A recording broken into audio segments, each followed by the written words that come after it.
Hello friends, नमस्कार। आप सभी का स्वागत है हमारे YouTube channel PCMB digital Gurukul पर। बच्चों, गवर्नमेंट ऑफ महाराष्ट्र ने आज एक और नोटिस निकाला है for mop-up and institutional level round of MBBS and BDS both the courses. दोनों कोर्सेज की बात उन्होंने इसमें की है। तो वैकेंसीज जो भी क्रिएट होंगी आफ्टर लास्ट डेट ऑफ जो मोपअप राउंड 2 है जो चल रहा है, 7 तारीख को जो ख़त्म होने वाला है, उसके बाद जो भी वैकेंसी क्रिएट होंगी उसके बेसिस पर ये शेड्यूल होगा। तो जो उसके बाद वैकेंसीज बचेंगी, सबसे पहले तो वो पब्लिश कब होंगी, तो पब्लिकेशन ऑफ वैकेंसी पोजीशन और साथ ही में कौन कौन से कैंडिडेट्स एलिजिबल हैं, सेपरेट लिस्ट होगी फॉर स्टेट और इंस्टीट्यूशनल कोटा ऑन 8 जनवरी। 5 बजे तक ये लिस्ट हमारे पास आ जानी चाहिए। जैसे आज सेकेंड राउंड BMS की आनी थी पर वो नहीं आई, तो एट टाइम्स ये लिस्ट कई बार नहीं भी आती हैं। कैंडिडेट्स जिन्होंने सीट ज्वाइन स्टेटस है, जिनका MBBS कोर्स का 7 तारीख तक जिन्होंने सीट ज्वाइन कर लिया है, वो MBBS में या BDS में वो अब आगे एलिजिबल नहीं हैं। ठीक है, ध्यान रखिएगा। बाकी ब्राउचर से रूल्स जो दिए ब्राउचर से पढ़ लीजिएगा, कन्फ्यूजन हो तो पूछ लीजिएगा।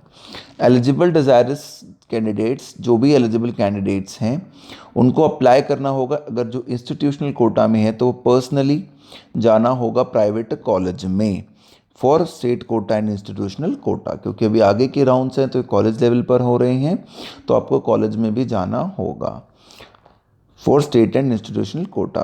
Prescribe format separately.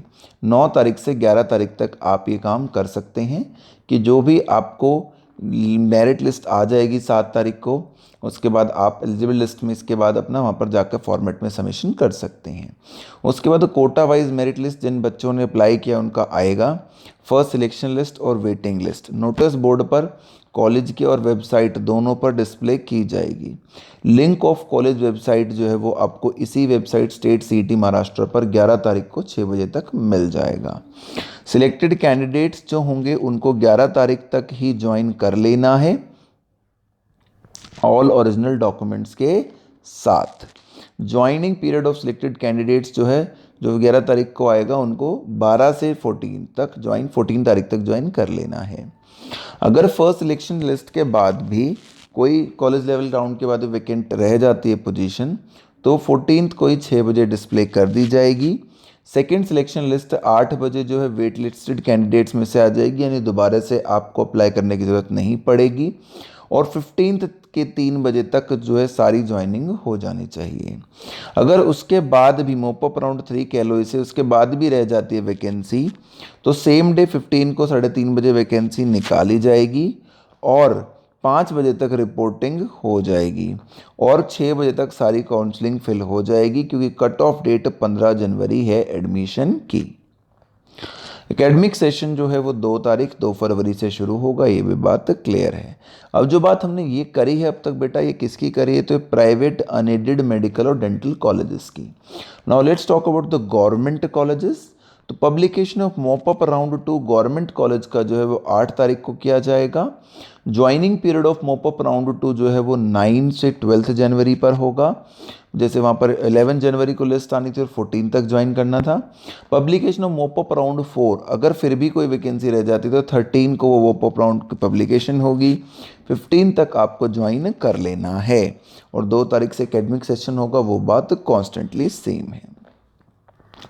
BDS MBBS cut off जो है कैंसिलेशन की वो सेम ही है। 7 जनवरी तक आपको अगर कोई सीट छोड़नी तो आप छोड़ दे, वरना पेनल्टी लगेगी 10 लाख रुपए की। BDS के लिए आप सीट 12 तारीख तक भी लेफ्ट कर सकते हैं, ये आपको ऑप्शन दिया गया है। ठीक है,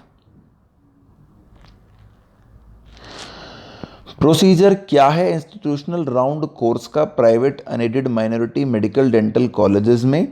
तो इंस्टीट्यूशनल राउंड प्राइवेट और माइनॉरिटी मेडिकल या डेंटल कॉलेजेस के लिए ही होता है, सिर्फ गवर्नमेंट कॉलेजेस में से सीटें नहीं। आफ्टर मोपअप 2 राउंड रिस्पॉन्सिबिलिटी होगी इंस्टीट्यूट की कि सभी कैंडिडेट्स की लिस्ट आराम से वेरीफाई की जाए और वेबसाइट पर 8 तारीख तक list of eligible candidates publish की जाए। स्टेट और इंस्टीट्यूशनल कोटा दोनों की सेपरेट लिस्ट। जिन कैंडिडेट्स ने रजिस्टर किया हुआ है विद 1000 फीस या 6000 फीस, वो वेकेंट स्टेट कोटा सीट्स पर अप्लाई कर सकते हैं, और जिन्होंने 5000 या 6000 पे किया हुआ है वो वेकेंट इंस्टीट्यूशनल कोटा सीट्स पर अप्लाई कर सकते हैं। लेकिन लिस्ट ऑफ एलिजिबल कैंडिडेट्स में उनका नाम होना चाहिए, जिन्होंने रजिस्टर किया होगा, जिन्होंने कहीं और ज्वाइन नहीं किया तो उनका नाम ज़रूर होगा। फॉर इंस्टीट्यूशनल कोटा सीट्स जो कैंडिडेट है वो डीन या रिस्पेक्टिव कॉलेज के प्रिंसिपल से मिले, ये ज़रूरी है। Vacant state quota 85%, vacant institutional quota 15% seats. At time of admission during institutional round quota, सभी डॉक्यूमेंट्स आपको फ्रेश सबमिट करने हैं। अगर कोई कैंडिडेट जिसको एडमिशन मिला हुआ है BDS, BMS, BPTH में, वो भी एलिजिबल हैं institutional round for MBBS course, वो भी अप्लाई कर सकते हैं। जिन लोग का एडमिशन BMS में मिला हुआ है, BHMS में मिला हुआ है, वो इंस्टीट्यूशनल राउंड BDS के लिए भी एलिजिबल हैं। कैंडिडेट्स जिन्होंने ज्वाइन किया हुआ है allotted MBBS BDS seat of all India quota, who have joined seat in deemed university will not be eligible to participate in institutional round. जिनको राउंड 2 में कहीं भी सीट मिली है वो इस राउंड में पार्टिसिपेट नहीं कर सकते। सभी कॉलेजेस से ये रिक्वेस्ट की गई है कि वो कट ऑफ डेट तक अपने एडमिशन ले लें और अप्रूवल लें हमेशा एडमिशन रेगुलेटिंग अथॉरिटी का। So this is the complete detailed information. Thank you so much for watching the video, friends. Take care of yourself. Please subscribe our channel. Keep supporting us.